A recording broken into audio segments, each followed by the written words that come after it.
Assalamu alaikum. This is Mohammad Nasir. Chale, without wasting our time, let's start our session. So our first video is based on 25 MCQs, and first MCQs is where Global Summit 2018 was held. जो global दुनिया की एक summit होती है, ठीक है, वो 2018 की जो हुई थी, वो किस जगह पे मुनक्किद हो गई थी, उस एरिया का नाम पूछा गया है यहाँ पे। तो कैलिफोर्निया, यूएसए, कैलिफोर्निया में जो कि यूएसए में है, वहाँ पे ये मुनक्किद की गई थी, ठीक है। अब ये ग्लोबल समिट होती क्या है, तो आपको इसको समझ आया। Summit meeting is an international meeting of heads. क्या होती है? ये पूरी दुनिया के जो हेड्स होते हैं, यानी कि जो प्राइम मिनिस्टर्स होते हैं, ठीक है, किसी भी स्टेट के जो हेड होता है, तो वो सब यहाँ पे इसमें शिरकत करते हैं, ठीक है। इसे ग्लोबल समिट कहते हैं कि सारी दुनिया के हेड्स यहाँ पे, ग्लोबल के मतलब यही है, ज़ाहिर सी बात है, पूरी दुनिया से तो वहाँ पे आते हैं। अब इसका क्या होता है? प्री एजेंडा होता है, ठीक है, प्री डिफाइन होता है, पहले ही प्री अरेंज होता है, बताया होता है कि भाई एजेंडा, ये एजेंडा है, इस एजेंडे पे बात करना है, चाहे वो क्लाइमेट हो सकता है, वो कोरोना हो सकता है, वो कुछ भी हो सकता है, ठीक है। वो जो करंट सिचुएशन चल रही होती है उसी के बारे में अमूमन होता है, ठीक है। तो इन सब स्टेट्स को बता दिया जाता है कि भाई ये एजेंडा है, इसके बारे में आप लोगों का क्या हाल है, आप अपनी राय दें, ठीक है। तो फिर जितने भी हेड ऑफ़ स्टेट्स हैं, ये इनके अपने लोगों के साथ मशवरा करके वहाँ पे जाके अपनी स्पीचेस करते हैं और दुनिया को बताते हैं कि इसका ये हल है, ठीक है। जैसे कि क्लाइमेट चेंज में हमारे वज़ीर आज़म इमरान ने ये बताया था कि भाई आप पौधे लगाएं, और इससे एक बहुत बड़ी कैंपेन चलाई थी और दुनिया को बताया था कि भाई, तो इस तरह तमाम हेड ऑफ़ स्टेट्स में जो हिस्सा लेते हैं। तो ग्लोबल समिट्स ये होती हैं, ठीक है। 2018 कैलिफोर्निया यूएसए में हुई थी। And two is stethoscope was invented by. तो जो स्टेटोस्कोप है, ये किसने इन्वेंट की थी, ये किसकी ईजाद करता है, ठीक है। तो रीने लियोनस की ईजाद करता है। और इस भाई के बारे में बात करें तो कुछ इस तरह का आला इसने ईजाद किया था, यानी कि ये जो उसकी पहली एक शक्ल है इसकी स्टेटोस्कोप की। और मॉडर्न क्या है उसको देख के आपको फ़ौरन पता लग जाएगा। देखें, ये इसकी मॉडर्न फॉर्म है इस आले की, ठीक है, जो आप डॉक्टर्स हमारे यूज़ करते हैं, आपके दिल की धड़कन सुनते हैं। तो ये भाई, इस भाई ने, जो कि फिजिशियन और म्यूजिशियन दोनों थे, उन्होंने वैसे म्यूजिशियन से वैसे देख लें आप, थोड़ा सा मुमासलत आपको पता लग ही गया होगा मैं क्या कह रहा हूँ। तो इन्होंने ये आला ईजाद किया। अलबत्ता ये बहुत बड़ी ईजाद है और ये किसी इनकलाब की मानद है, अगर आप इसमें इस फील्ड, मेडिसिन की फील्ड में देखें तो ये देखें, इस तरह कुछ ये भाई मुआयना करते थे। और हर चीज़ जो है फ़ायदा मंद है। तो इनकी म्यूज़िशियन और फिजिशियन दोनों होने की वजह से इन्होंने एक ईजाद कर डाली जो दुनिया के लिए बहुत ज़्यादा फ़ायदा मंद है। तो ये इस तरह सीनों का, अपने जो इनके मरीज़ थे उनका मुआयना करते थे। तो यहाँ पे आपको उम्मीद है ये नहीं बोलेगा स्टेटोस्कोप क्या है, ठीक है। आपने इसका फिज़िकल देख लिया कि ये इस चीज़ को कहते हैं, और इसका रीना लियोनस ने इसे ईजाद किया था, ठीक है। इन भाइयों ने ईजाद किया, 1816 में ईजाद किया था। कब किया था? 1860 में ये आला जिससे ईजाद किया था। फ्रेंड फिजिशियन और म्यूजिशियन थे। Question number 3 is DOS can not retrieve any data from disk if computer virus corrupted. वो कहता है डॉस जो होता है ना, डेटा वापस नहीं कर सकता। कब नहीं करेगा? जबकि कंप्यूटर में क्या चीज़ वायरस करप्ट कर दे। डायरेक्टरी एरिया अगर करप्ट हो जाए तो डॉस वापस नहीं ला सकता। अब डायरेक्टरी एरिया क्या है, डॉस क्या है? देखें, डॉस मैं आपको यहाँ दिखा देता हूँ। ये है हमारा ग्राफिकल इंटरफेस, ठीक है, GUI। आपसे पूछा जाता है what is the abbreviation of GUI। ये PPSC में पूछा जाता है। ग्राफिकल यूज़र इंटरफेस इसे बोलते हैं, ठीक है। इसमें क्या होता है, तस्वीरें होती हैं, हम आइकन को जाके क्लिक करते हैं और हमारी ठक से चीज़ खुल जाती है, जो भी हो, चाहे सॉन्ग हो, वीडियो हो, कुछ भी हो, ठीक है। वो पिक है तो वो आप सामने विजिबल हो जाएगी।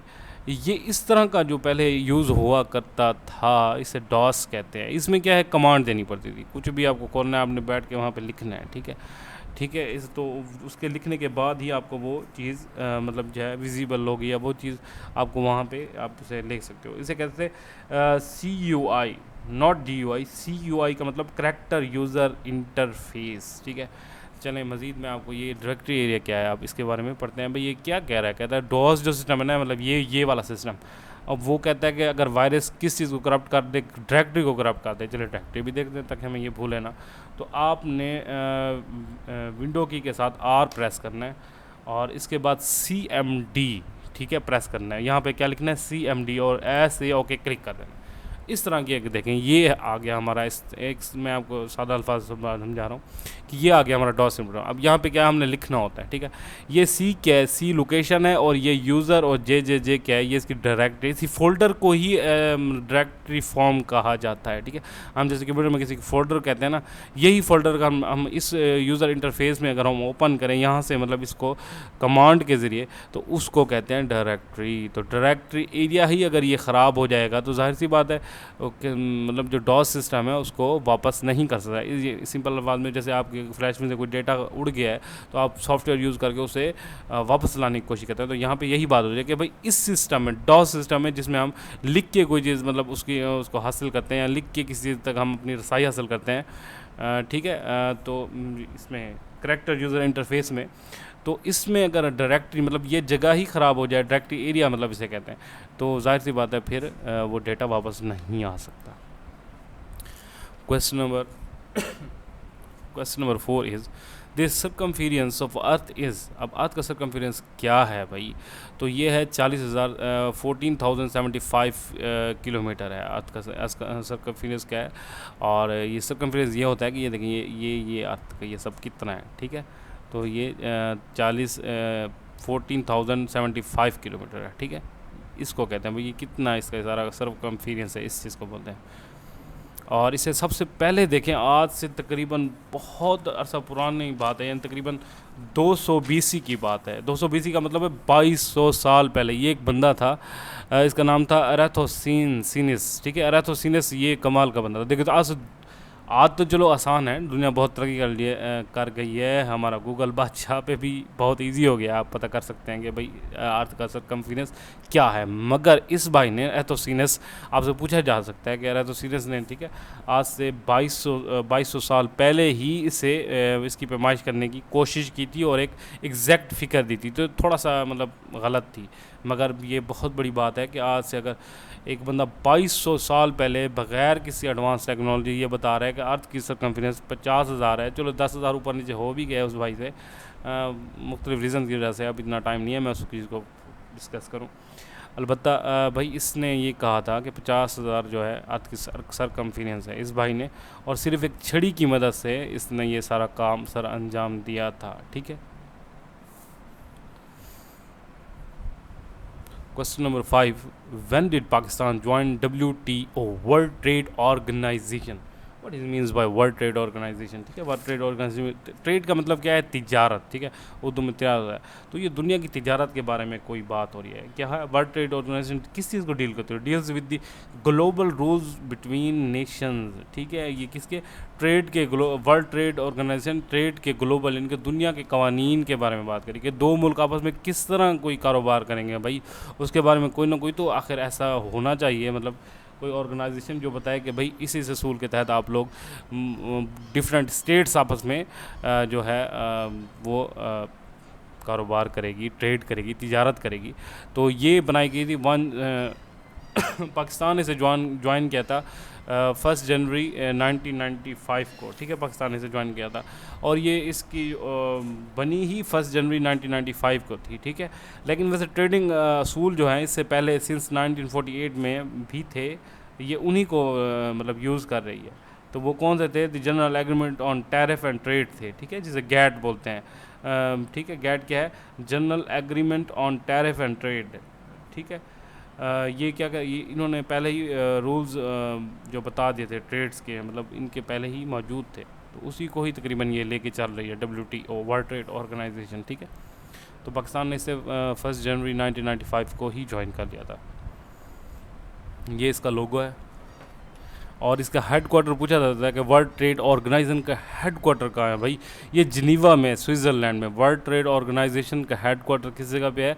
Geneva, Switzerland. आपने भूलना नहीं है। मे भी हो सकता है, पॉसिबिलिटी है कि ये किसी वक्त पूछा जा सकता है कि वर्ल्ड ट्रेड ऑर्गेनाइजेशन जो तिजारत करती है, तिजारत के असूल बताती है कि दुनिया में जो नेशंस हैं वो किस तरह तैयार करेंगे, उसके असूल क्या होंगे, तो वो उसका जो हेडक्वार्टर है, ठीक है, वो जिनीवा स्विट्ज़रलैंड में है। Question number 6, the age of हज़रत नूह अलैहिस्सलाम वाज 950 ईयर्स। नूह अलैहिस्सलाम की एज कितनी है? 950 साल। हज़रत नूह अलैहिस्सलाम की एज 950 साल है। And the most glaciers after Arctic region are in. देखिए आर्टिक रीजन में क्या है, पहाड़ों पे बहुत ज़्यादा बर्फ़ ही बर्फ़ है, ठीक है। अब ये ऐसा एक रीजन है, हम रीजन क्या कहते हैं, एक बहुत बड़ा एरिया है, ठीक है, उसमें बहुत सी मतलब वो जगहों को कवर कर रहा है, तो वहाँ पे बहुत पहाड़ी सिलसिले हैं और वहाँ पे सिर्फ बर्फ़ ही बर्फ़ है। अच्छा, उसके बाद कह रहे हैं कि इनमें से कौन सा कंट्री है जहाँ पे ग्लेशियर्स में बर्फ़ ज़्यादा है, ठीक है, जिनके पहाड़ों की चोटियों में बर्फ़ ज़्यादा है। चलो मैं सिंपल अल्फाज में बताऊँ तो वो है पाकिस्तान। तो देखें ये इस तरह पहाड़ों की चोटियों में बर्फ़ होती है। तो पाकिस्तान में अगर ये भी हो सकता है, किसी पॉसिबिलिटी सवाल पूछा जाए कि how much area of mountain region is covered by glaciers in Pakistan, तो एटलीस्ट 30% एरिया, यानी कि 30% पहाड़ों का एरिया कवर है ग्लेशियर्स से। आर्टिक पोलर रीजन क्या है, यहाँ पे उसकी भी डिटेल दे दी गई है कि उसमें कौन कौन सी जगहें उसमें है। नॉर्वे, आइसलैंड, रशिया, स्वीडन, ये सब एरिया उसमें है। और इसके बाद जो आर्टिक ओशन है, उसके साथ जो मुल्हका सीज़ है एंड पार्ट ऑफ अलास्का है, ठीक है, कनाडा, फिनलैंड, ग्रीनलैंड, ये इसका है आर्टिक रीजन है। Ambiguous, what is means by ambiguous, मुबहम, ठीक है, एम्बिगुअस किसे कहते हैं, मुबहम को, ठीक है, जो वाज़ेह ना हो। तो इसका मुखालिफ क्या होगा, एंटोनिम क्या होगा, explicit. What is means by explicit, वाज़ेह। तो इसका क्या आंसर आएगा, एक्सप्लिसिट। तो C is the right answer. Eiffel tower is located in which city of France. Eiffel tower जो है, ठीक है, पहले इसकी शक्ल देख लें। आपने ये देखा होगा कि इस तरह का आईफल टावर, मतलब तस्वीरों में तो ज़रूर ही देखा होगा। तो ये टावर है ना, ये कहाँ पे, पेरिस में है। ये आईफल टावर किस जगह में है, पेरिस। आईफल टावर किस जगह पे है, पेरिस में है, आपने भूलना नहीं है। इसको बार बार पिक को देख लें, इंशाल्लाह आपको आ जाएगा। Dash was slave of Hazrat Khadija who companied the holy prophet सल्लल्लाहु अलैहि वसल्लम इन सीरिया बिजनेस टूर। देखें, नबी पाक सल्लल्लाहु अलैहि वसल्लम सीरिया गए थे और ये बिज़नेस टूर पे, तिजारत की गर्ज से आप सल्लल्लाहु अलैहि वसल्लम गए थे। तो उस वक्त जो हज़रत खतीजा जो थी रज़ी अल्लाह अन्हो, ठीक है, तो उन्होंने आप सल्लल्लाहु अलैहि वसल्लम के साथ एक जो है मतलब अपना ग़ुलाम भेजा था। उस ग़ुलाम का जो नाम क्या है, तो मैसरा उसका नाम था। उसका नाम क्या था, मैसरा, जो कि टूर पे, सीरिया के बिज़नेस टूर पे गया था, उसका नाम मैसरा था। Question number 11, Wentworth would house is situated in.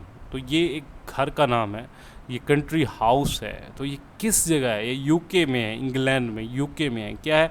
अब ये इस घर की तारीख क्या है, इस घर की तारीख ये है कि इसने ब्रिटिश रूल देखा है। ब्रिटिश रूल 18th सेंचुरी में ये मरकज़ हुआ करता था किस चीज़ का, कि गवर्नमेंट यहीं से तमाम जो स्टेट्स हैं उनको संभाला करते थे, ठीक है, ब्रिटिशर्स यहीं से सारे मतलब जो हैं वो उनके हुक्म यहीं से, इसी घर से। तकरीबन इसके 300 कमरे तो इसके बनाए गए हैं, यानी कि फुल आज भी अगर आप इसकी नेट पे मतलब इसकी देखें लोकेशन और इसकी अंदर की जो है वो बेहद प्यारी हैं और बड़ा ही लग्जरियस टाइप ये हाउस है, जिसके 300 रूम हैं पर सब डेकोरेटेड हैं, ठीक है। आपको उम्मीद है ये नहीं, यूके में है, ठीक है, इंग्लैंड। 18th सेंचुरी में मरकज़ था ये government. Question number 12, Saudi resident assassinated in 2018 was. देखें ये सऊदी जो है एक ख़बर निगार था, सऊदी ख़बर निगार था। अब इसे क्या किया गया, इसे कत्ल कर दिया गया है। अभी 2018 का यह वाक़या है। तो इस भाई को जो मतलब कत्ल भी बड़े अजीब अंदाज से किया गया।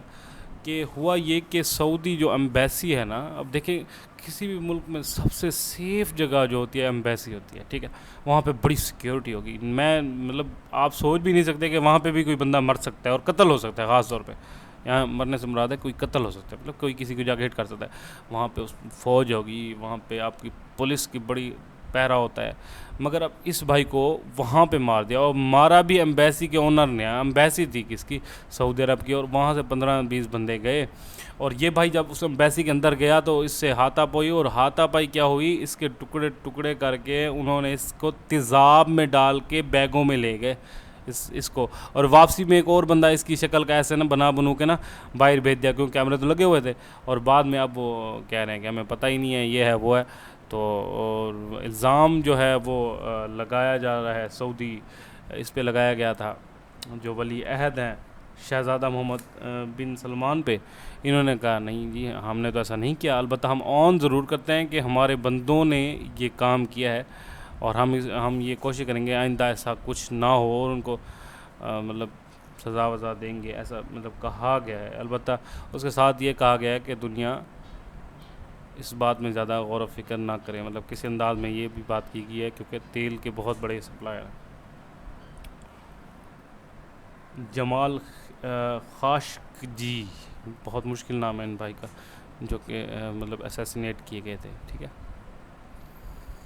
OCR stands for optical character recognition. तो ये क्या होती है और OCR देखें, इस तरह ये ना इस तरह की एक डिवाइस है, इससे स्कैन किया जा सकता है, ये बहुत ही काम आती है। पुलिस भी इस तरह की डिवाइस यूज़ करती है, आपके ना ID कार्ड को स्कैन कर लेती है, तो जैसे ही वो स्कैन करती है तो उसे फ़ौरन पता लग जाता है, आपका डेटा सारा विजिबल हो जाता है उनकी डिवाइस पे, ठीक है। OCR सिस्टम जो है।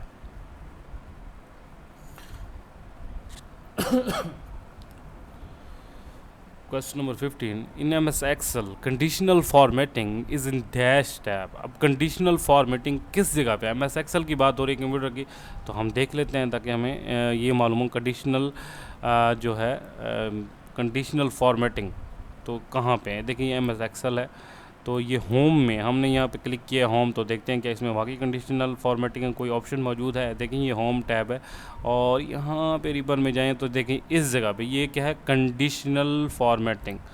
तो जैसे इसे ओपन करते हैं इसमें बहुत से फंक्शन है। जब इसका MS Excel के बहुत जल्द ट्यूटोरियल्स बनाऊंगा तो उसमें आपको एक एक चीज़ बताऊंगा, इनका यूज़ बताऊंगा, ठीक है। तो ये यहाँ पे होम की में मौजूद है, तो A is right answer. Question number 16, when CPAC will be fully operational, sorry, तो ये 2030 में हो जाएगा CPAC। Which country has the largest oil reserves, तो किस कंट्री के पास सबसे ज़्यादा मतलब स्टोरेज करने के रिज़र्व हैं या स्टोर किया हुआ है उन्होंने रिज़र्व्स, ठीक है, पीछे रखे हुए हैं यूज़ के लिए, तो ऑयल के, तो वेनेजुएला के पास हैं। ये मैंने 2016 में जो रिपोर्ट शाये हुई थी उसके अंदर देखें कि सबसे पहले वेनेजुएला है, फिर सऊदी अरब के पास है, फिर थर्ड में कनाडा और फिर ईरान के पास जो है ये है ज़खायर ऑयल के स्टोरेज है। वेयर सारिस समिट 2004 वाज हेल्ड। अच्छा, सारिस की जो समिट हुई थी 2004 में, वो इस्लामाबाद में होती। सारिस समिट 2004 में कहाँ हुई थी? इस्लामाबाद में। सारिस समिट 2004 इस्लामाबाद में मुनक्किद की गई थी। And the prime minister of which country affected by कोविड-19, तो UK की जो है प्राइम मिनिस्टर वो इससे इफ़ेक्ट हो चुके हैं, और अब तो हमारे प्राइम मिनिस्टर भी हो चुके हैं। मे भी पॉसिबल है कि करंट अफेयर का सवाल की तरह इसे पूछा जा सके कि पाकिस्तान भी अब आएगा, UK के साथ पाकिस्तान भी ऐड कर दें। Where great Buddha of Kamakura is situated, तो ये बुद्धिस्ट जो टेंपल है और ये जापान में है। देखिए इस तरह के, ये आप देखते होंगे, इस तरह आपने कभी देखा होगा इस तरह के पिक में, तो इसे ये है बुद्धिस्ट टेंपल है, ये जापान में है। कहाँ पे? ये जापान में है। Which of the following is the capital of Qatar. अब कतर का कैपिटल दोहा है। कतर का कैपिटल क्या है? Doha. Doha is the capital of Qatar. Iron cross is the highest military award of, जो आयरन क्रॉस है ना, ये मिलिट्री अवार्ड है। मतलब मिलिट्री अवार्ड क्या, आप किसी फ़ौजी ने भाई किसी मुल्क में बहुत जोहर दिखाया, उसे अब एक अवार्ड दिया गया। अवार्ड में क्या दिया गया? आयरन क्रॉस जैसी एक चीज़ है, उसे एक तमगा दिया गया। आयरन क्रॉस एक तमगा का ऐसा नाम है। देखिए मैंने यहाँ पे शो भी करवाया था। जर्मनी में जो भी फ़ौजी बहुत मतलब अपनी बहादुरी के जोहर दिखा डालता है तो उसे आयरन क्रॉस दिया जाता है। तो ये आयरन क्रॉस है, इस तरह का तमगा उनकी छाती पे सजाया जाता है। Question number 23, end of war of independence 1857 was officially declared.